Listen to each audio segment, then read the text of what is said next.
안녕하세요. 놀라운 논란의 미스터 논란입니다. 손흥민 선수가 뛰고 있는 토트넘 소식 전달해드리도록 하겠습니다. 경기를 이기는 데는 실패했지만 명장면은 뽑았습니다. 손흥민 선수의 질주에 낮아빠지는 과르디올라의 모습, 여러분들 다 보셨는지 모르겠는데 정말 충격적인 경기였죠.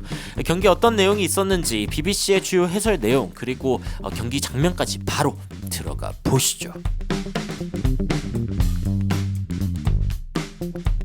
안녕하세요. 놀라운 논란의 미스터 논란입니다. 오늘 경기 선발 라인업 살펴보면은 비카리오, 포로, 로메로, 드라구신, 반더벤, 벤창크로, 호이비에르, 사르, 존슨, 손흥민, 메디슨 이렇게 출전하는 줄 알았는데 그런데 포메이션이 생각보다 좀 달랐습니다. 뭐냐면은 존슨과 손흥민 선수를 이제 측면 쪽에 놓고 그리고 4명의 미드필더를 고용하는 방식으로 이제 토트넘이 운영하는 그런 방식을 이제 생각을 해본 거죠.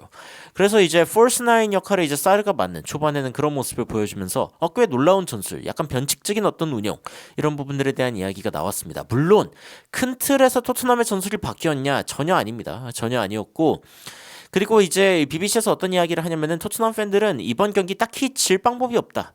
일단 아스날이 우승하지 않기를 바라는 입장에서 맨시티가 이겨도 문제가 없고 그리고 토트넘이 혹시나 이 맨시티를 잡아내는 그런 상황이 생긴다면은 챔피언스리그에 대한 희망도 살릴 수 있기 때문에 사실 이제 질 방법이 딱히 없다 이런 식의 이야기가 나오기도 했었습니다. 일단 맨시티 선수들 굉장히 이제 우승을 위해 뭉치는 모습을 보여주고 시작 전부터 과르디올라가 이제 코를 만지면서 약간 좀 긴장한 듯한 그런 모습을 보여주죠. 그도 그럴 게 이 리그에서 이 프리미어 리그 경기에서 맨시티가 토트넘의 홈에서 이긴 적이 없기 때문에 이런 부분에 대한 긴장이 될 법도 했습니다. 특히 이제 전반 초반부터 이제 몰아치는 토트넘을 볼 수 있는데 5분 이제 측면 쪽에서 이제 공을 전개해가지고 벤탄쿠르가 공을 잡고 벤탄쿠르가 슈팅까지 하는 그런 장면, 굉장히 위협적인 장면이 있었죠. 그리고 이제 손흥민 선수가 측면 쪽에서 이제 지속적으로 상대방을 괴롭히려고 하는데 맨시티 같은 경우에는 2명의 선수를 손흥민 선수에게 붙여 놓으면서 일단 기본적으로 손흥민이 어느 쪽 방향으로 가든지 막아내겠다라고 하는 필사적인 어떤 의지가 돋보이는 그런 수비를 보여줬죠. 이제 과르디올라 감독의 어떤 의중이 돋보이는 그런 부분이고 그리고 반더벤 선수는 오늘도 이제 왼쪽에서 뛰는 모습을 보여줬습니다. 아무래도 이제 맨시티를 상대로 조금 더 공격적인 운영을 해보겠다라는 생각이었던 것 같은데 그런데 이날 경기에 일단 손흥민 선수에 대한 견제가 빡세기도 했고 그리고 이제 맨시티 같은 경우에는 이 초반 막판에 그러니까 전반전 막판에 골을 넣을 뻔한 장면도 있었습니다. 측면 쪽에서 이제 공이 전개되는 장면인데 굉장히 좋은 타이밍에 전개된 이 공 크로스로 날라왔는데 혼란의 슈팅이 일단 1차적으로 가로막히고 이게 이제 튀어나와서 뒤에 있는 베르나르도 실바에게 흘렀는데 베르나르도 실바가 이거를 슈팅을 했는데 이건 또 이제 드라구신에게 막히는 드라구신이 결정적인 수비를 딱 해내면서 이제 비카리오가 엄청나게 뒤에서 기뻐하는 그런 장면이 있기도 했죠. BBC에서 이제 하프타임을 외치면서 일단 기본적으로 아스날 팬들에게는 굉장히 좋은 뉴스다. 만약에 이제 맨시티가 이기지 못하고 이대로 0대0으로 끝난다면은 그럼 아스날에게 굉장히 좋은 일이기 때문이죠. 그리고 토트넘이랑 맨시티는 둘 다 이겨야 되는 입장에서 일단 0대0 무승부에 대해서 이제 기분이 좋지 않은 상황. 결국에는 후반전에 어떻게든 결판이 내야 되는 그런 상황이었습니다. 그런데 이런 상황에서 손흥민 선수가 이제 균열을 한 번 낼 뻔 했습니다. 이게 이제 후반 48분, 이제 후반전 시작하고 얼마 안 된 상황인데, 자, 일단 안쪽으로 들어가고 있는 존슨을 보면서 사르가 굉장히 좋은 패스를 내줬죠. 그리고 사르가 속도를 살려가지고 그대로 들어가면서 중간 쪽에서 뛰어들어오고 있는 손흥민 선수를 보는데 손흥민 선수가 각 잡고 뛰어들어오면서 이 옵사이드도 아니죠. 이 선수가 있기 때문에 옵사이드가 아닌 상태에서 일단 존슨의 패스를 받았습니다. 그런데 이제 좁혀 들어오는 에데르손 키퍼가 잘 막아내면서 결국에는 이제 골이 되지 않았고 손흥민 선수가 살짝 걷어 올려가지고 이거 넣으려고 했는데 에데르손 키퍼가 이를 눈치채고 막아내는 장면이 굉장히 인상적이었습니다. BBC에서도 손흥민 선수가 각 잡고 뛰었다.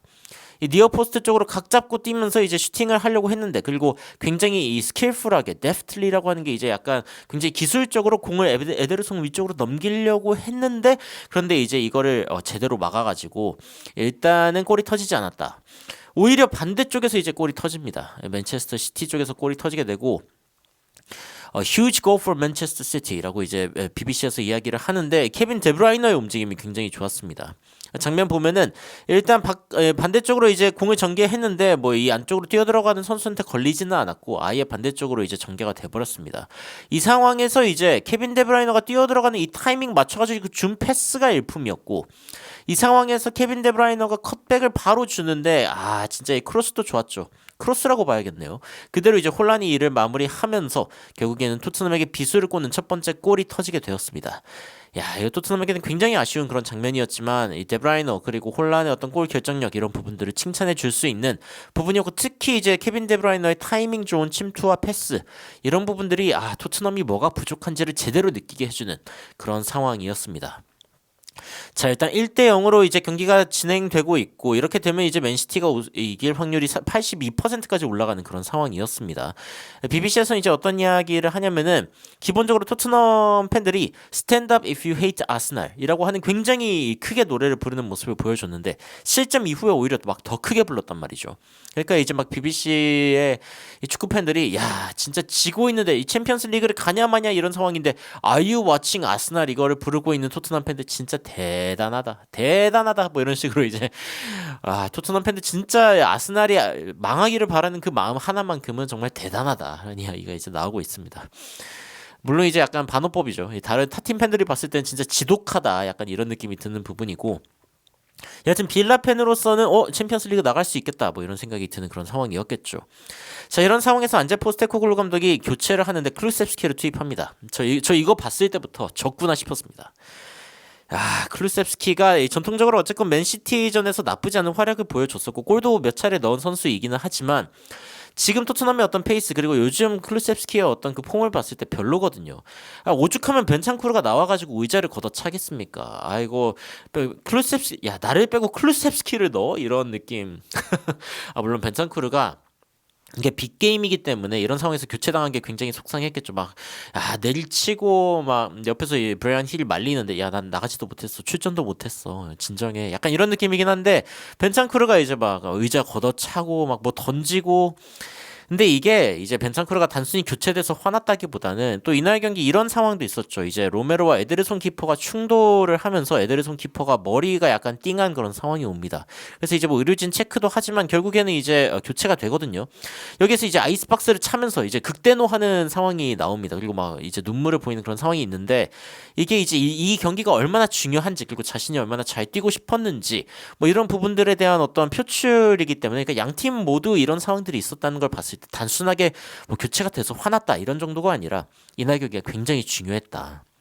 그런데 자 일단 이때 이 로메로와 이 에데르손 키퍼가 부딪히는 장면 이거 보면서 진짜 에데르손이 굉장히 용감한 골키핑을 보여줬다 뭐 이런 이야기를 하고 그리고 뭐 로메로가 뭐 실제로 어떤 의도가 있었냐 그런 건 아닌 것 같다 뭐 이런 식으로 이제 BBC가 해설을 하거든요. 제가 봤을 때도 좀 그런 것 같고 위험하긴 했지만 그리고 이제 머리 부상 상황에서 바로 교체를 안 시켜준 부분 이거를 봤을 때는 일단 좀 럭비랑 그래서 좀 차이가 난다. 럭비는 이제 굉장히 위험한 운동이지만 그래도 이 안전상의 어떤 규율 이런 걸 굉장히 잘 지키는 스포츠로 유명한데 여하튼 축구는 좀 갈 길이 멀었다 뭐 이런 식의 평가도 있긴 있었습니다만 여튼 그런 상황들이 있었습니다. 그래서 이제 오르테가 키퍼가 들어오게 되고 에데르송이 나가게 되고 클루셉스키가 들어오고 벤턴크루가 나가게 되고 뭐 여러 가지 변화들이 있었고 이런 상황 가운데 이제 맨체스터 시티가 그냥 시간을 끄는 모습을 좀 보여줍니다. 왜냐면 이 토트넘 상대로 1대 0으로 이기든 뭐 100대 0으로 이기든 이기면 되는 거거든요. 그렇기 때문에 기본적으로 좀 뭐 급하지 않은 운영을 보여주면서 토트넘을 좀 말려죽이는 그런 상황이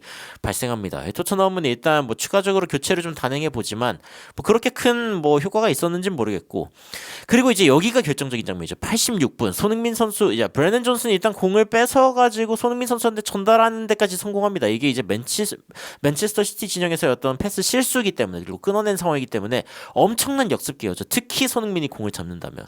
그래서 손흥민 선수가 이제 공을 달고 뛰어 들어가는 모습을 보여주는데 야 이때 이 장면 과르디올라 감독이 시겁합니다. 이 장면 보자마자 이거 골 들어갔네. 야 큰일 났다. 바로 이렇게 주저 이거 골 들어갔네. 아이고 하려다가 막았습니다. 그래가지고 과르디올라 감독이 안 들어갔네 이러면서 다시 일어나는 장면이 여기서 나오는데 명장면이죠.